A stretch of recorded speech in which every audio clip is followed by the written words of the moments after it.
Hello, this is my final presentation on setbacks in NASA's Artemis program by me and Line Gonzalez. So, introduction. NASA's next major human space exploration project, the Artemis program, aims to return man to the moon and prepare for crewed journeys to Mars, featuring sustainability, international cooperation, and long-term presence beyond Earth. Artemis has captured the public imagination and changed space mission organization since its introduction. The program has faced various obstacles, however, despite its potential. Artemis launch delays, funding constraints, and changing government objectives have delayed its timelines. These issues raise a fundamental consideration about large scale space finance, management, and communication. In this presentation, I'll explore what NASA has faced with the Artemis program and what might be delaying it. My research examines how politics, finance, and bureaucracy have affected progress along with technological and logistical challenges. Recent Artemis program research and criticism highlighted several themes. First, politics drive the effort as much as science or technology. According to Planetary Society, NASA's budget has consistently fallen short of Artemis launch deadlines in the 2022 to 2024 cycles. Space News and other policy briefs highlight how the House and Senate have delayed or cut Artemis funding. These decisions impact contractors, cause output delays, and delay mission schedules. NASA's update note technological delays, notably for commercial partners developing new equipment. My project begins by investigating how political and economical considerations cause systematic failures, delaying our moon return. To understand the setbacks facing NASA's Artemis program, I've examined a range of credible primary sources, including NASA's Artemis mission updates, and congressional hearing transcripts, and U.S. space policy reports from 2022 to 2024. I've conducted a textual rhetorical analysis of these documents, identifying key phrases and recurring themes that have revealed how officials and policymakers describe the cause of the delays. Examples of policy language I've encountered include phrases like this: appropriations were insufficient to meet fiscal year objectives. Programmatic adjustments were made in response to shifting resource allocations.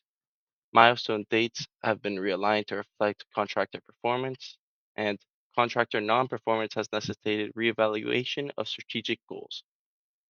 These kind of formal bureaucratic statements help construct a narrative that shifts responsibility or justifies delays throughout technical or budgetary language. I've coded themes such as budget shortfalls, technical readiness, vendor delays, and political influence, allowing me to compare how NASA, Congress, and other stakeholders framed Artemis progress. For example, while NASA emphasized transparent reporting and fiscal responsibility, some lawmakers cited competing national priorities as a reason for budget restrictions. By analyzing these rhetorical patterns, I've gained insight into structural and communicative challenges embedded in Artemis' development. This method also highlighted how language choice shaped public understanding and space exploration timelines and accountability. My analysis revealed several recurring code patterns appearing across nearly all sources. These include budget shortfalls, political pressure, delays from private contractors, and frequent timeline adjustments. For example, NASA's officials testified during the 2023 Senate hearing that contractor delivery delays postponed Artemis 2 and 3 by more than a year. I also found the Human Landing System and Space Launch System (SLS) technology suffered from underfunding and testing setbacks. Congressional transcript revealed a disagreement among lawmakers about funding allocations, even in cases where NASA expressed concern. These findings illustrate a persistent gap between Artemis budgetary needs and the grants allocated, contributing to missed milestones and delayed launches. At this point in my study, these data points lay the groundwork for broader discussion.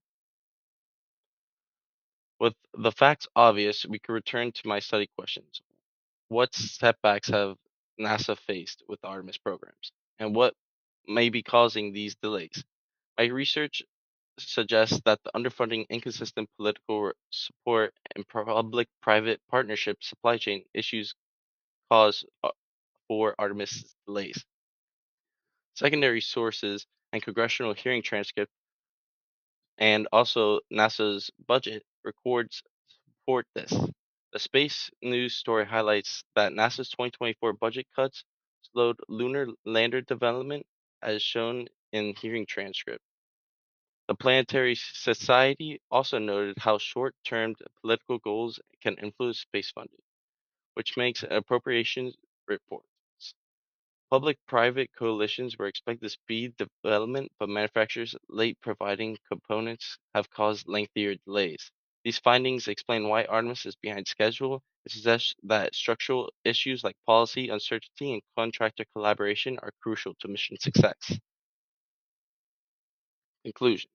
My analysis shows that NASA's Artemis program is delayed by uneven funding, political and contractor concerns.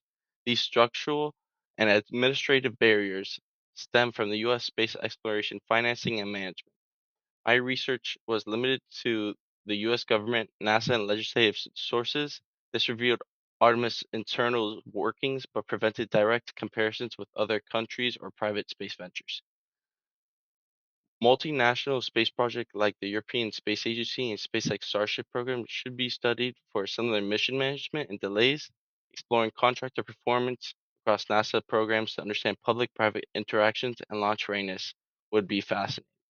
Tracking Artemis developments until 2024 may tell whether these issues are being addressed or if they persist following recent funding changes. And these are my works cited. Thank you very much for listening to my presentation.